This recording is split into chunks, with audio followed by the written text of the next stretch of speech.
From the banks of the Colorado River in Lake Mead to the homes and businesses in southern Nevada, welcome to Water Smarts, the podcast pumping from the heart of Las Vegas, where we engage with the experts who keep the water flowing throughout southern Nevada. I'm Bronson Mack. And I'm Crystal Zuelke. From how we treat it, deliver it, use it, protect it, and conserve it, the Water Smarts podcast is all about water in southern Nevada. We hope to make you a little smarter about the one thing that keeps us all connected: water. Hey, Crystal, how are you today? I'm doing good. It's a new year, Bronson. It's 2025. Can you believe it? 2025. Where's the time gone, Crystal? It goes too fast. It goes way too fast. And I was going to start off by making a joke saying, new year, new me, but I don't make resolutions. I just am more of a, I don't know. I don't tend to keep them. So I just kind of stopped doing that a long time ago. Yeah, no. Listen, I can appreciate that, right? It's good to set goals.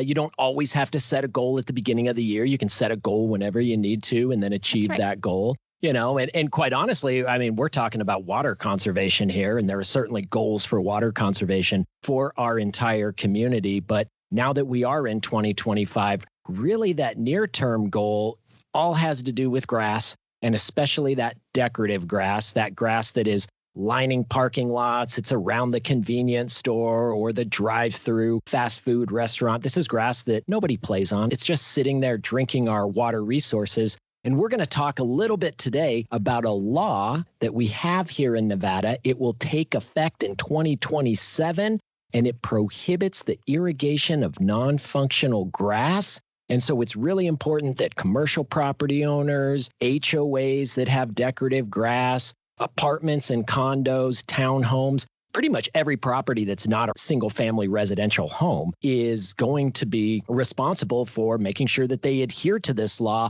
And today we have with us Mike Bernardo, the Enterprise Conservation Manager for the Southern Nevada Water Authority. And Mike's going to explain a little bit about what types of properties are impacted by the state law that prohibits the use of Colorado River water for that non-functional grass and what resources are available to our community.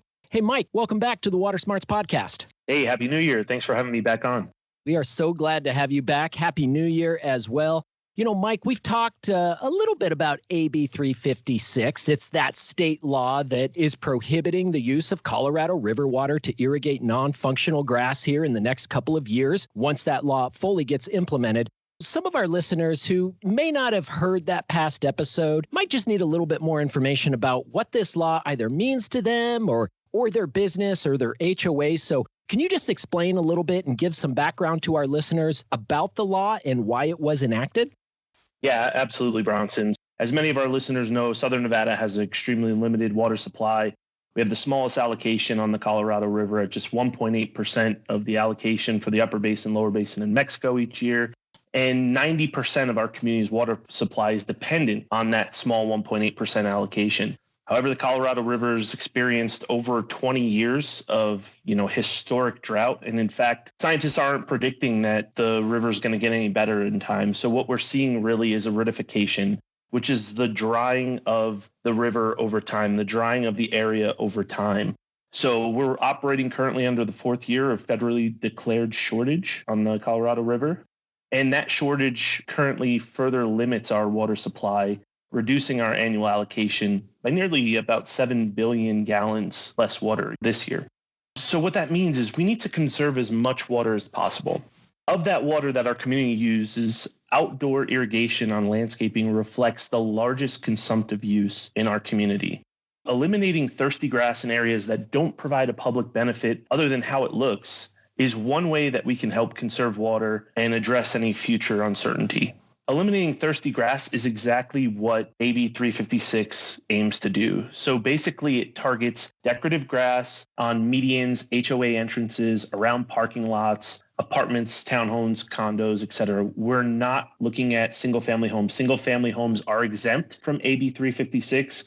This state-mandated law was signed in 2021 and gave a 5-year grace period for businesses, HOAs, industrial complexes, et cetera, to comply with removing this decorative grass, which takes effect on January 1st, 2027. Mike, just to be clear, because I know this can be a little confusing for people throughout Southern Nevada in the community. When we talk about AB 356, we are not talking about residential lawns and landscapes. So this does not apply to homeowners.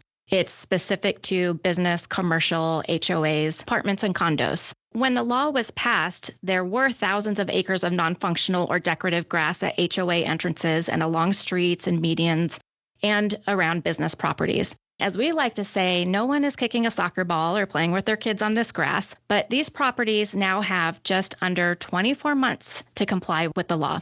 Where do we stand right now, and how much grass has been replaced, and how far do we still have to go?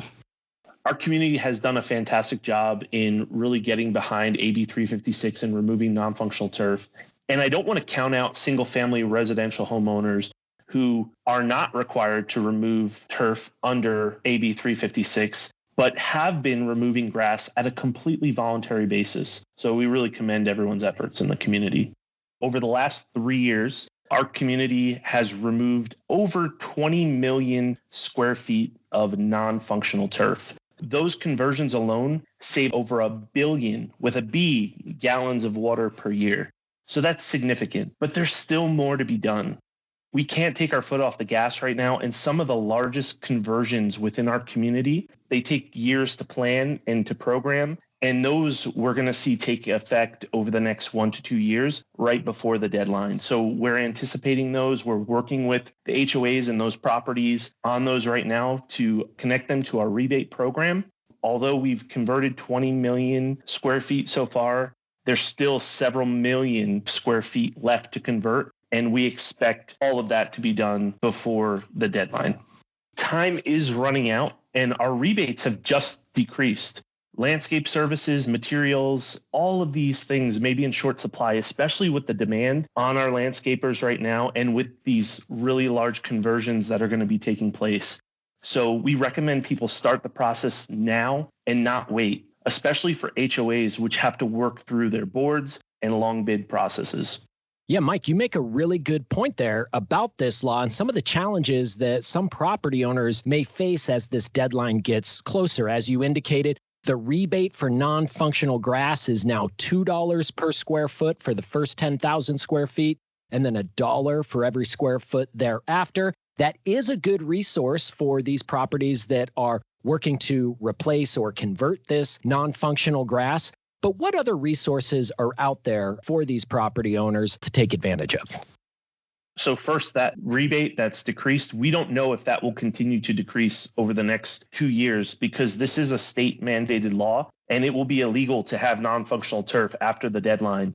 Early adopters and the folks that are getting on board early on and doing these conversions benefited by the $3 a square foot. And now it's $2 a square foot, but that's not to say it will get less in the future. So we really want to encourage any business owners or commercial properties to get on board as soon as possible.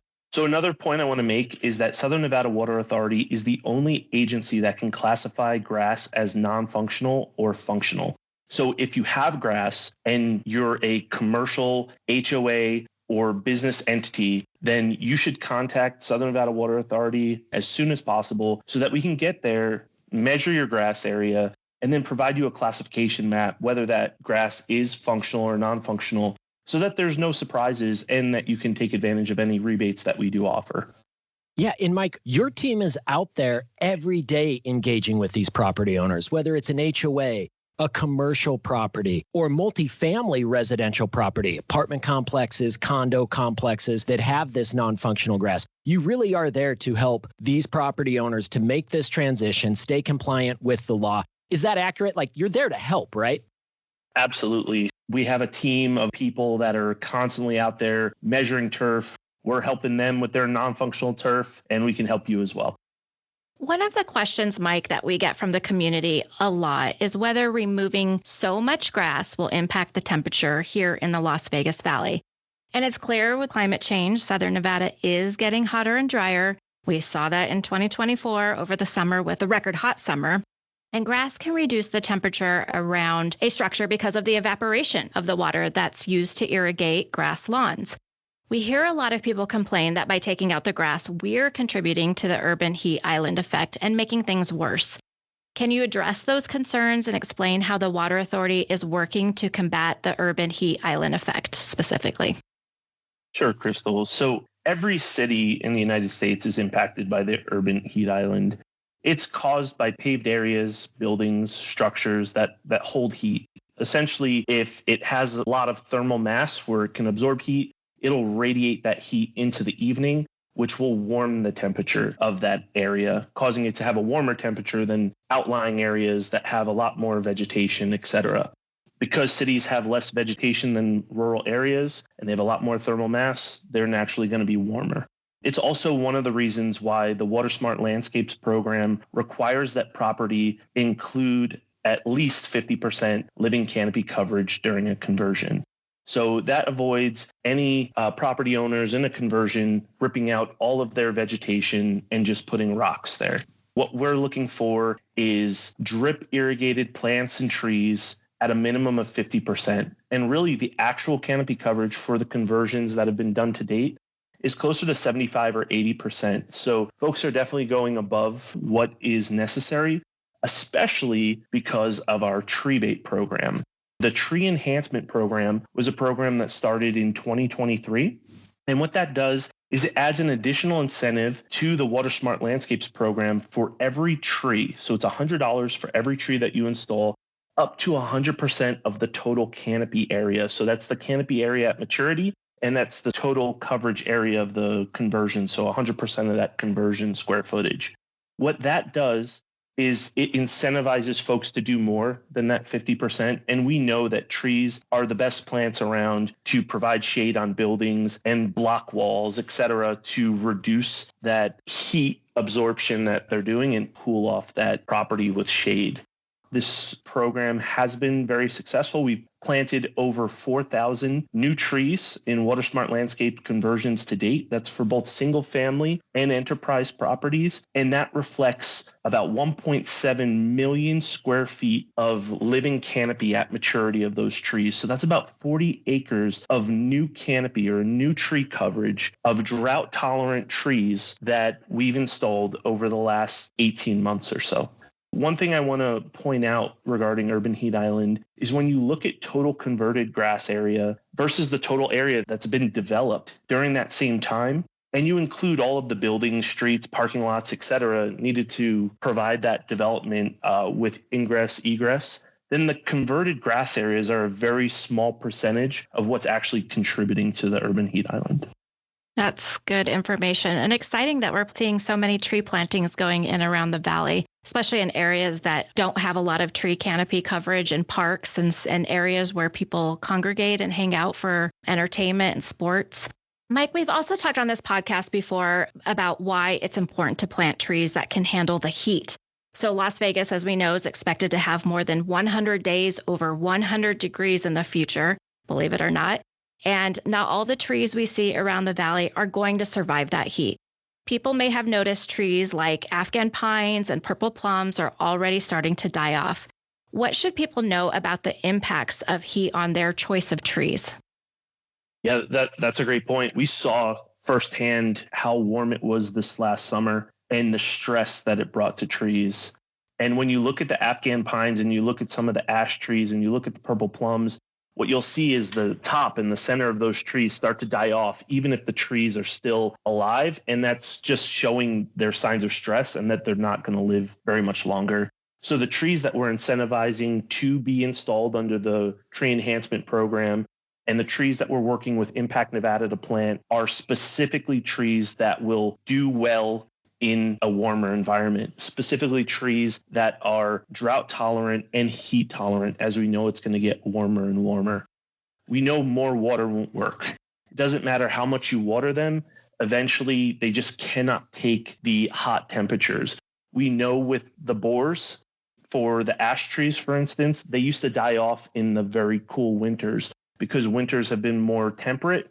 They have been living through it, and they've completely decimated the ash trees that are in our population here, and they continue to kill off those trees. Bottom line is we're in a historic drought, which is the beginning of the aridification of our region, right? We have to plan to use less water in the future. not thinking about putting more water on trees that are already heat stressed and going to die. So what we have to do is be smarter about the trees that we plant. SNWA incentivizes, and we will work with you. We're working with the community, the landscape cooperatives, et cetera. The Southern Nevada Regional Plant List is a partnership that we put together. You could find that on our website on snwa.com. And we continue to look at those plant lists and reassess them to ensure that the plants that are there that we're recommending for our community aren't unilaterally recommended by SNWA. They're done so in a cooperative of experts throughout our region, specifically for plants that will do well in the future with the warming temperatures. Protecting those trees, making sure those trees stay healthy, obviously really important. And Mike, of course, trees, they use less water than grass. They provide a greater benefit with that shade, the habitat that they provide for wildlife. You mentioned Impact Nevada, and for our listeners, SNWA has partnered with Impact Nevada. It's a local nonprofit, and they actually have a goal to plant over 100,000 trees throughout the state of Nevada in the years ahead. And so far, that partnership has resulted in more than 1,000 trees being installed at parks and schools and libraries throughout our community, and focusing on parts of our community that don't have a lot of existing trees, where that urban heat island can have a greater impact because there's such a thin tree canopy within those parts of the valley. So really a good partnership there, helping get more trees out there, expanding green spaces, reducing the impacts of the urban heat island effect as well. Mike, one other question for you related to the urban heat island effect to some degree is that we do hear from those within the community that just really want to hold on to their grass. They don't want to replace that grass. They feel that that grass provides that aesthetic value to their property. With that aesthetic in mind, what are some options that property owners might have to replace their grass? Is there anything that kind of looks like grass that is also water efficient? So a couple of options that you have are certainly artificial turf. Our rebate does allow for artificial turf. We don't promote it. We don't detest it. It's up to the property owner. And also these alternative lawns. So alternative lawns that we're currently looking at, and we have some demonstration pilot areas at the Springs Preserve, are Carapia, Dichondra, microclover, and red creeping thyme. These plants use 50 to 70% less water than grass. They're planted as plugs using a subsurface irrigation system such as a netafim, and they will continue to grow out and throw out roots down. So they will actually form a sod, which, you could then mow just like you mow grass, and you can manicure just like you would your grass. And from afar, even up close, they look really great as grass alternatives. And what we can share is that we planted these demonstrations in May, and we had the hottest summer on record. And within 3 months, the Carapia covered the entire demonstration area and thrived throughout 120 degree, right? We hit our record high 120 degree temperature. We didn't think that they would survive the stress from those hot temperatures, and the Carapia actually thrived. It outperformed the other three varieties by far, although the other three are still doing very well. But the Carapia, we were just so impressed by, and everybody who has come to see it has been extremely impressed by it and how drought tolerant it is. It only gets watered during the summertime 3 to 4 times a week. Again, that's subsurface, so there's no sprinklers overhead spraying it that are losing water to wind or watering concrete, right? So what we're doing is we're trying to incentivize homeowners or business owners or the HOAs to look at these alternative lawns as an option, aside from artificial turf, to provide green aesthetic to your conversion area. And it looks really pretty and it functions really well as well. And it uses a whole lot less water than grass, right? Absolutely. So one thing is you can mow it. And if you don't mow them, a lot of them will throw up little flowers similar to desert wildflowers. Carapia has pink or white flowers, so they'll attract pollinators. So if you have an area that you want to keep as a decorative area and you want to have little flowers grow on there, you just don't mow it. It'll grow about 4 to 5 inches high with its little flowers. It looks beautiful. It'll attract bees. If you have pets or children at home and you have it as placement for your back grass or a play area in a commercial property, certainly you would want to mow it so that those flowers don't grow. I've seen these grasses. They're super cool, and they literally do look like real grass. You wouldn't know the difference until you're really up close with it, that it's not traditional grass that people are used to. If anybody's interested in these alternatives to grass, you can visit the Springs Preserve, like Michael said, to see what they look like.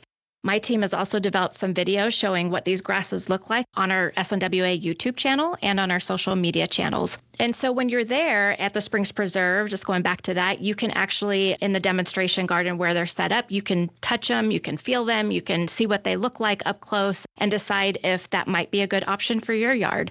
Mike, are these sold in the nurseries? Where would somebody go to buy this alternative grass or one of these alternative grass options if they were interested for their landscape?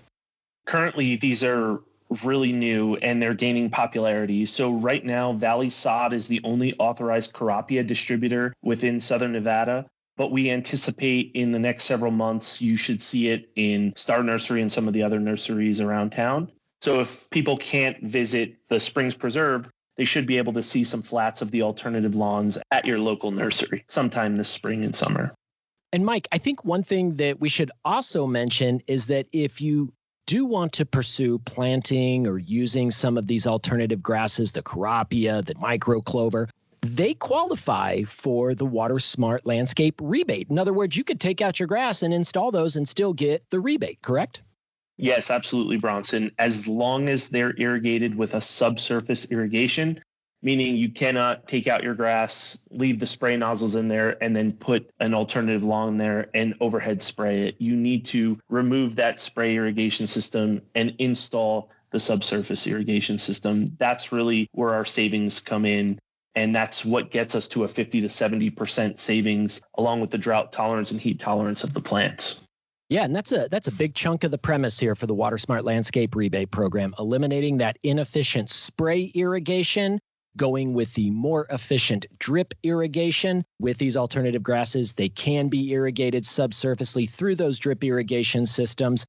Mike, thank you so much for joining us here on the Water Smarts podcast. We really appreciate you sharing all of this great information about decorative grass and the need to replace that before the end of 2026. And then, of course, the urban heat island effect and these alternative grasses being a great solution for your property. Use less water and still keep the aesthetics looking good. Mike, thanks so much for joining us here on the pod. Thanks for having me. Well, Crystal, another good conversation. I really like talking about AB 356 from the standpoint that this law is really important for the community to be aware of.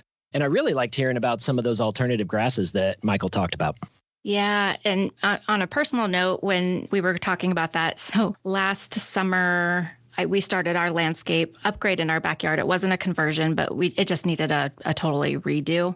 Mm-hmm. And we had planned to put artificial turf in, but right as we were going through that process, the SNWA started promoting these alternative grasses. And that's when we installed the demonstration area at the Springs Preserve. And I kept telling my husband, I was like, I'm kind of on the fence, like maybe we should try to change our plans and put in one of these grasses. In the end, we ended up not doing it just because we were so far into the process of getting ready to start our yard, and I really didn't want to push it back any longer. And so we did put artificial grass in.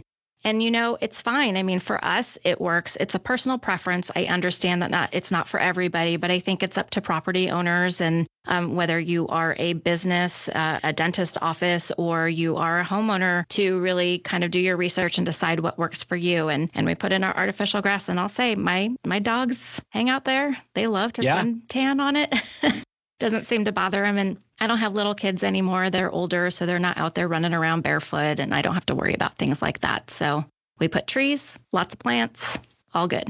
Yeah, I'm right there with you. We've got artificial grass in our backyard. It was there when we purchased the home. It doesn't have a lot of shade because I've got palm trees in the backyard, which are probably the most useless tree. Sorry to the palm tree community. But they just don't provide enough shade, and they're messy and they're expensive to maintain.